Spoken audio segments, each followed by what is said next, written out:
just want to know what happened and why our baby didn't come home.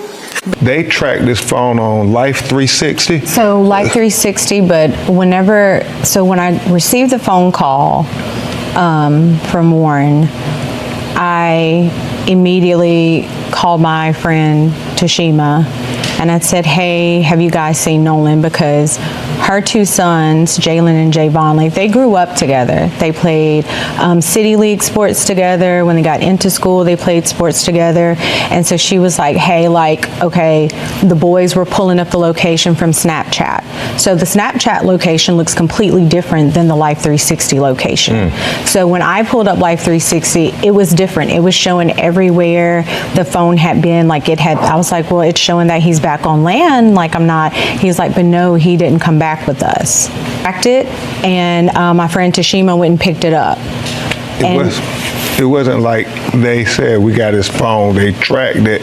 And that highlights all these contradictions, Michael. The fact that they said Nolan was talking to a young woman and she said that he said, I'm going back to get on the boat with the boys. The boys said that he said he was going to stay with her. And so that's an obvious contradiction. And then this video of this, you can hear an argument going where Nolan is saying, give me my freaking phone. What are you freaking doing? And so then his phone ends up missing. I don't know any teenagers, Michael Strahan, who says, if you believe their story, I'm gonna stay behind and I'm gonna leave my phone. I mean, no young person leaves their cell phone. And so then there's so many things their parents were telling us about, even why didn't his body wash up with the tide on Sunday? Why would it come on Monday? It's not adding up. And that is the problem when you think about the history of Mississippi. Yes, son. So Nolan was just like this bright light, right? Walk into a room, his smile, his energy was just so infectious. It's almost like he drew you into him. And he was just one of those people, he always wanted everyone to be included. He didn't want anyone to feel left out. I remember one of his teachers emailing us. I can't remember what grade he was in, but basically it was math class. They had a special needs student and she asked a question and Nolan got everyone to put their hands down because he wanted that student to answer. And so student answers the question and she was like, Christine, the classroom, Nolan went crazy and everyone else started going crazy, just celebrating that child, making them feel included. And that was the person he was. He loved everyone. And I always told Nolan, you have to be careful when you have such a big heart like that. I love that God blessed you with that, but you have to be careful with that because, that it's not always returned, that type of love, but he was just genuinely a good person.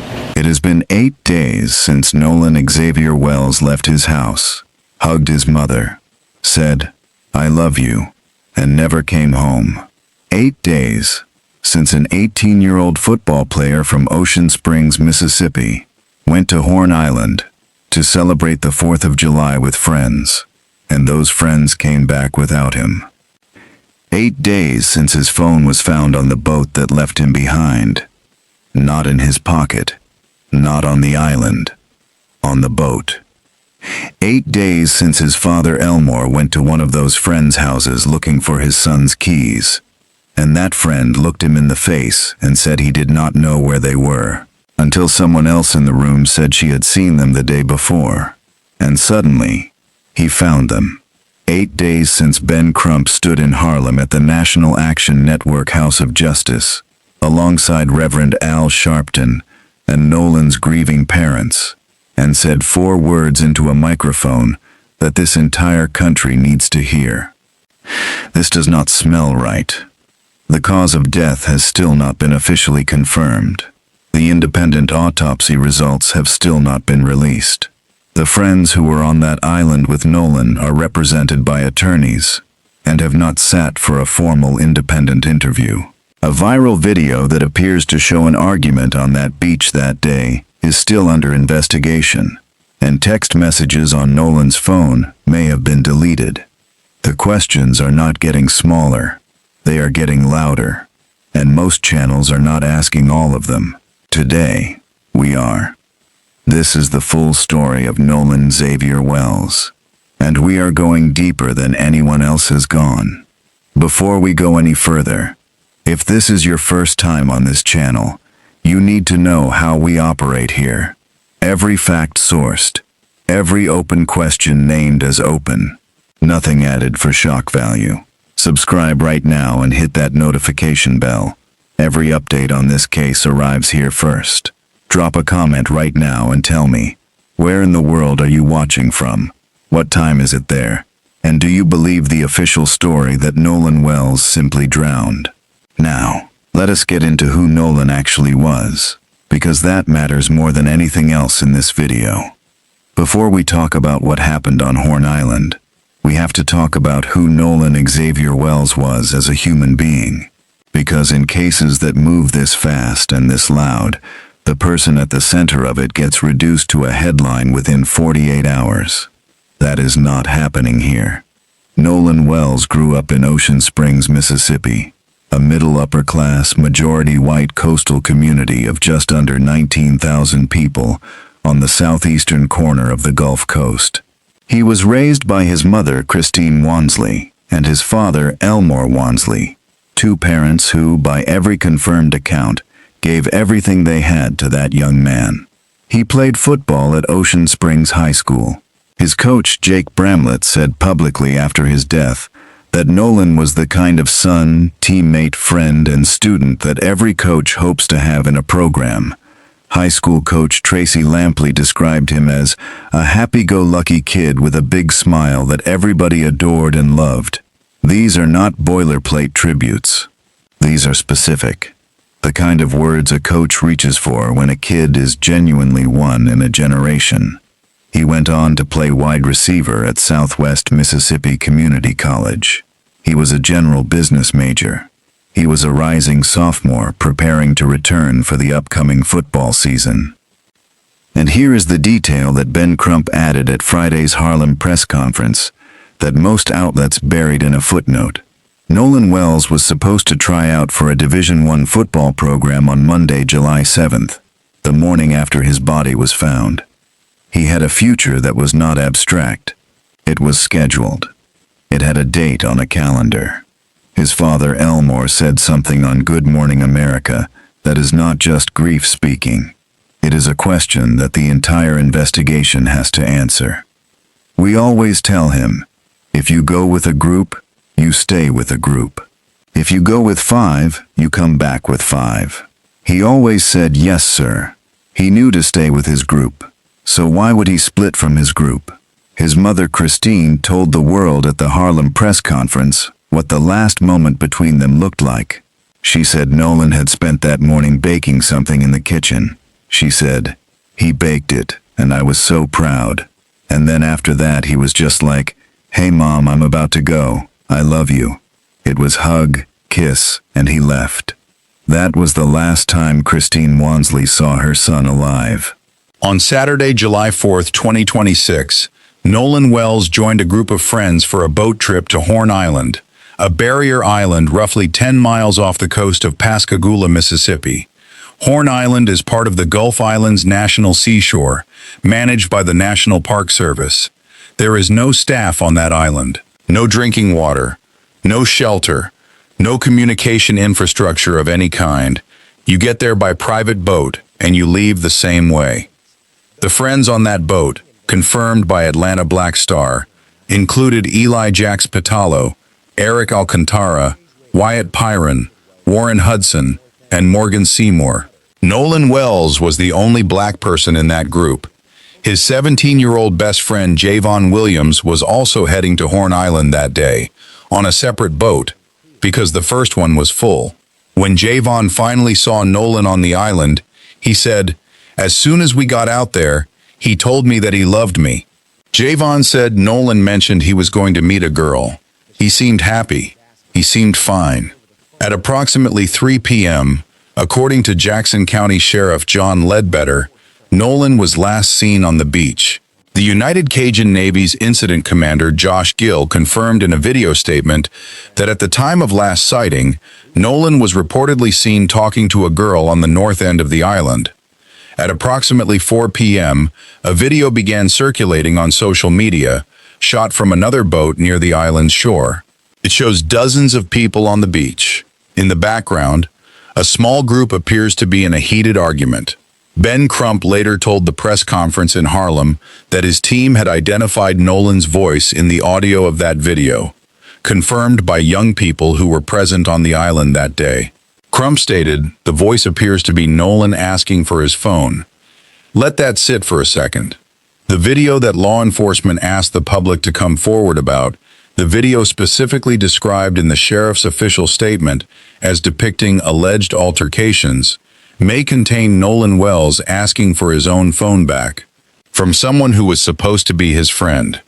At approximately 4:30 p.m., according to a statement from Ashley Cole, the wife of a Jackson County judge connected to one of the friends, a problem with the boat's bilge pump forced the group to leave the island. Her written statement says Nolan made a decision to stay on the island and return inland later with another group of friends. The boat left Horn Island. Nolan's phone was on it. His keys were on it. He was not. At approximately 11 p.m., one of Nolan's friends contacted the U.S. Coast Guard. The Coast Guard determined the situation did not require their immediate response. They did not go to Horn Island. They told the caller it was not their problem that night. At midnight, Christine Wansley filed a missing person report with the Jackson County Sheriff's Department. By the morning of July 6th, 2 full days after he was last seen, a U.S. Park Service ranger walking the northwestern tip of Horn Island found a body in the water, the same location where Nolan had been standing the afternoon before. Jackson County Coroner Bruce Lind confirmed the identification through dental records on Tuesday, July 8th. The official position from the Jackson County Sheriff's Department: they believe Nolan drowned. They do not currently suspect foul play. His family, standing in Harlem with Ben Crump and Reverend Al Sharpton, said that conclusion arrived far too fast and without nearly enough answers. Stay with me, because what comes next is the part of this story that most channels are not putting together in one place. Subscribe if you have not yet, hit the notification bell, and answer this in the comments right now. Ben Crump said text messages on Nolan's phone may have been deleted. If that is confirmed, what does that change for you about this case? Tell me below. Now let us get into every single thing that does not add up. Ben Crump stood at that podium in Harlem on July 10th and said, "There are so many inconsistencies going on." He was not speaking loosely. He was speaking from documented facts. Let us go through every one of them. Nolan's phone was not with Nolan. It was on the boat that left without him. His parents did not receive it from law enforcement. They did not receive it from the friends voluntarily. They tracked it down themselves, using a Find My-style phone monitoring application with the help of a family friend. When the family friend and her sons retrieved the phone and examined Nolan's Snapchat, an app he regularly updated, there had been zero activity for the previous 24 hours. And the location attached to the account did not match where the phone was physically found. Crump asked publicly what every person watching this video is already thinking. What teenager would leave their phone behind if they're going to stay on this island? Nolan's father, Elmore, went to the home of one of the young men who was on that boat, looking for his son's keys. That young man told Elmore directly that he did not know where the keys were. While that conversation was happening, another person present said she had seen those keys the day before. At that point, and only at that point, the keys were produced. Elmore Wansley said at the Harlem press conference, "So that right there, when you lied to me, it killed all trust in anything you had to say. A father looking for his dead son's belongings. A friend who said he did not know where those belongings were, until someone in the room contradicted him. That is not a misunderstanding. That is a documented lie told to a grieving parent." Ben Crump alleged at the press conference that text messages on Nolan's phone may have been deleted. He did not specify by whom or when, but he named it publicly and specifically. If that allegation is confirmed through forensic analysis of the phone, it changes the entire character of this case. Deleted texts are not an accident. They are a choice. The friends left Horn Island at approximately 4:30 p.m. Nolan was not on the boat. Their stated assumption was that he caught a ride with someone else. The first call to the Coast Guard did not happen until 11 p.m., nearly 7 hours after the boat pulled away from that island. The Coast Guard declined to respond. Nolan's mother filed the missing person report at midnight. That is nearly 8 hours between the moment those friends left a remote island without the only black member of the group and the moment anyone officially asked for help. If your friend was not on the boat when you pulled away from an island with no staff, no signal, and no facilities, would you wait 7 hours? Atlanta Black Star confirmed that within hours of Nolan's disappearance going public, Eli Jax Patalo, Eric Alcantara, Wyatt Pyron, Warren Hudson, and Morgan Seymour all switched their social media accounts to private. Family members and girlfriends reportedly did the same. Ashley Cole, the judge's wife, publicly acknowledged deleting her own account and insisted there were no concerning motivations behind it. Here is the question this channel will not avoid. If you have nothing to conceal about the day your friend died, what makes you erase your digital presence within hours of that friend's name hitting the national news? On Friday, July 10, 2026, at the National Action Network's House of Justice in Harlem, New York, Ben Crump and Reverend Al Sharpton stood alongside Christine and Elmore Wansley and said things publicly that the Jackson County Sheriff's Department has not come close to addressing. Crump said, "It's a lived experience for many Black Americans that oftentimes when our children are killed in highly questionable situations, there is this notion that there was nothing wrong, no foul play. Let's just sweep it under the rug. We refuse to let them sweep it under the rug. We refuse that Nolan Wells' death be in vain." Sharpton said, "What we've been told does not make sense. Something does not smell right." And then Crump said something that I need you to hear in full, because it is the most precise articulation of what this case is actually about. If the roles were reversed, and you had 3 young Black men on a boat with a young white man, and that young white man ended up dead, what investigation would be conducted by Mississippi law enforcement officials? How many times would those 3 young Black men be interrogated? All we are asking is the same consideration you would give if the roles were reversed. Hey, hey, Nolan Wells! Hey, hey, Nolan Wells! Hey, Nolan Wells! Hey, Nolan Wells! Yes, sir, know the truth. Yes, sir, know the truth. They can't lie to you. They can't lie to you. Hey, hey, Nolan Wells! Hey, hey, Nolan Wells! Hey, Nolan Wells! Hey, Nolan Wells! We left that church. We left that church. And this is how it goes. This is how it goes. My reverend, there when I left. You're right. Pastor was there when I left. You're right. Teacher, there when I left. You're right. The elder was there when I left. You're right. Hey, hey, Nolan Wells. Hey, hey, Nolan Wells. Hey, Nolan Wells. Hey, Nolan Wells. Hey, hey, Nolan Wells. Hey, Nolan Wells. Yes, sir, Nolan Wells. Yes, sir, Nolan Wells. And 200 years. And 200 years. Yes, sir, Nolan Wells. Yes, sir, Nolan Wells. 1619. 1619. Yes, sir, here we go. Yes, sir, here we go. Hey, hey, Nolan Wells. Hey, hey, Nolan Wells. Yes, sir, know the truth. You're right.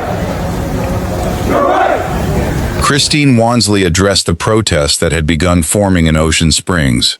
She said, "Nolan was not someone who liked fights. He really didn't even like arguments. So don't go out there trying to be tough. Just think about what Nolan would want. And I'm telling you, he would not want that type of behavior."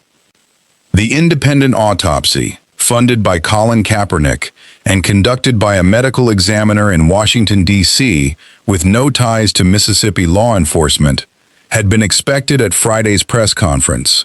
Flight disruptions delayed the examination. As of this recording, those results have not been publicly released.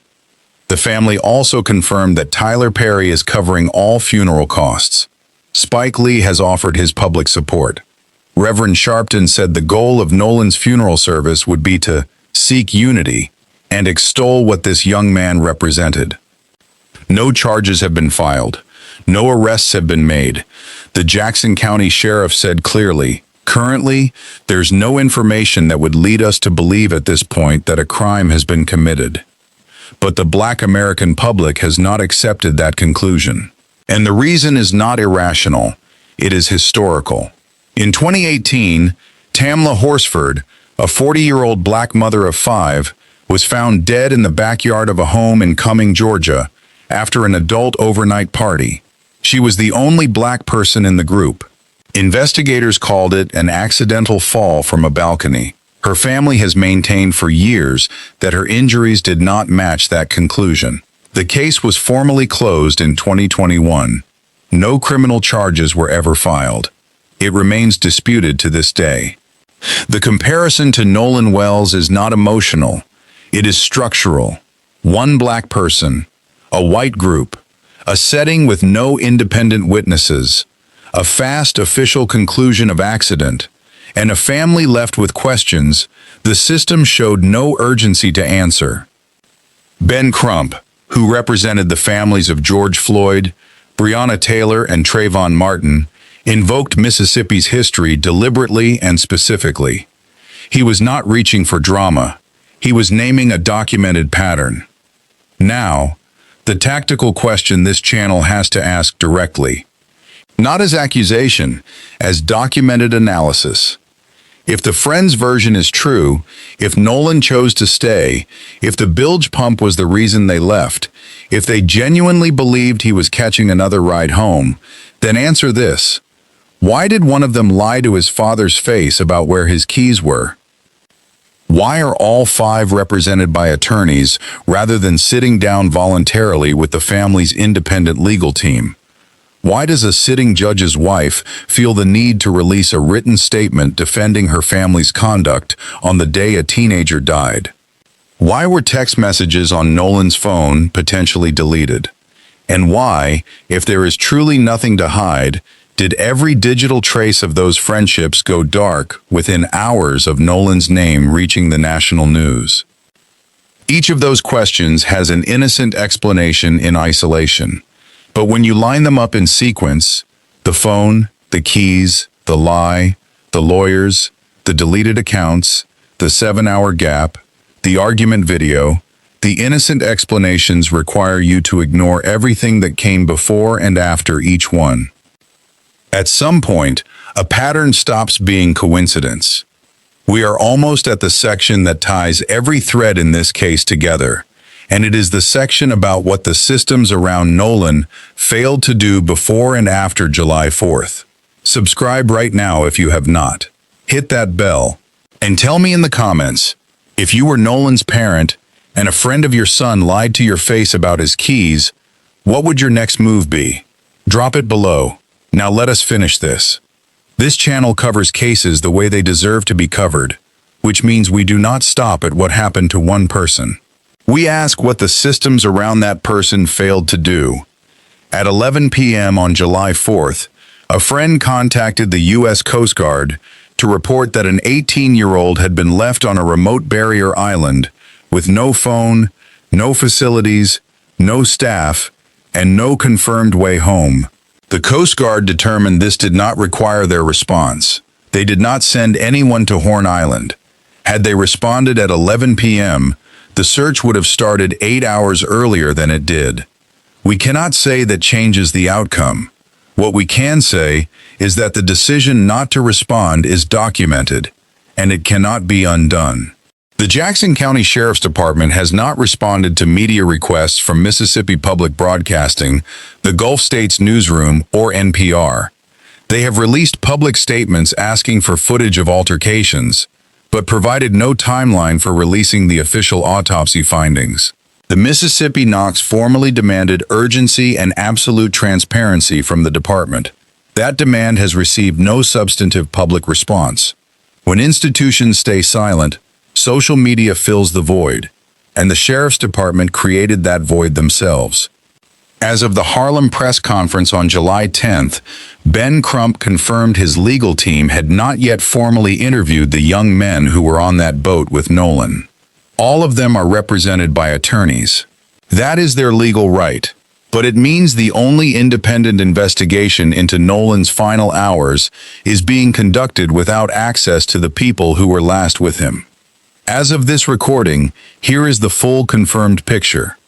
Nolan Xavier Wells, 18 years old, was found dead at the northwestern tip of Horn Island, Mississippi, on July 6, 2026. Dental records confirmed his identity. An official autopsy was performed July 8th at the Mississippi State Medical Examiner's Office Coast Lab. Full toxicology results are pending. Up to 2 weeks from that date, no official cause of death has been released. The independent autopsy, conducted by a Washington, D.C. medical examiner with no ties to Mississippi law enforcement, funded by Colin Kaepernick, was delayed by flight disruptions.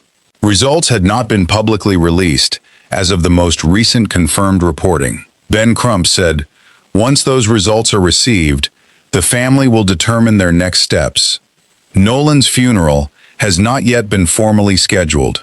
Tyler Perry is covering all costs. The family's GoFundMe has raised over $237,000.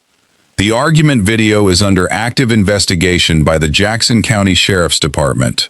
The original poster has not been publicly identified. Unedited footage has been requested from anyone present on the island that day. And the Mississippi Department of Public Safety Commissioner Sean Tyndall has urged the public not to jump to conclusions, while the family's attorney stands in Harlem, telling the country that the conclusions being drawn officially arrived before the facts did. I want to end the way this channel always ends.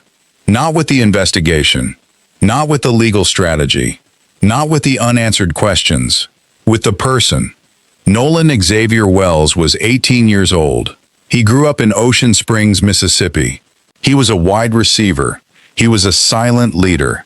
He was a young man who baked something in his mother's kitchen on the morning of July 4th, looked at her, said, "I love you," and walked out the door. He was supposed to try out for a Division I football program the following Monday. He had a date on a calendar. He had a future that was not hypothetical. It was scheduled. His best friend, Javon Williams, told him, "I love you," on that island. His other friend, Trace Carter, told him before the trip, "Just be careful. Watch out for yourself." Nolan said, "I got you. I'll hit you up later." He never did. His phone sat on a boat heading back to the mainland. His keys were in someone's possession, and that person looked his father in the eye and claimed not to know where they were. His mother stood at a podium in Harlem and told the world, "This is not how I wanted the world to meet my son." His father stood beside her and said, "He always said yes, sir. He knew to stay with his group. So why would he split from his group?" Neither of them has an answer yet, and they deserve one. If you have any information about what happened to Nolan Xavier Wells on Horn Island on July 4th, 2026, contact the Jackson County Sheriff's Department at 228-769-3065 during business hours, or 228-769-3063 after hours. You can also contact Ben Crump's legal team directly. Nolan Xavier Wells deserved every year that was ahead of him. He deserved that Monday tryout. He deserved to come home. If this video gave you something the headline version did not, if you understand now what the questions actually are and why they matter, subscribe to this channel. Hit the notification bell. Every single update on the Nolan Wells case arrives here first and only. Share this video, because the more eyes on this case, the harder it becomes for these questions to go unanswered quietly. And leave one final comment. What is the single detail in this case that the official story has never once addressed to your satisfaction? Drop it below. This community is how cases like Nolan's stay in the public record long enough to demand real accountability. Rest well, Nolan Xavier Wells.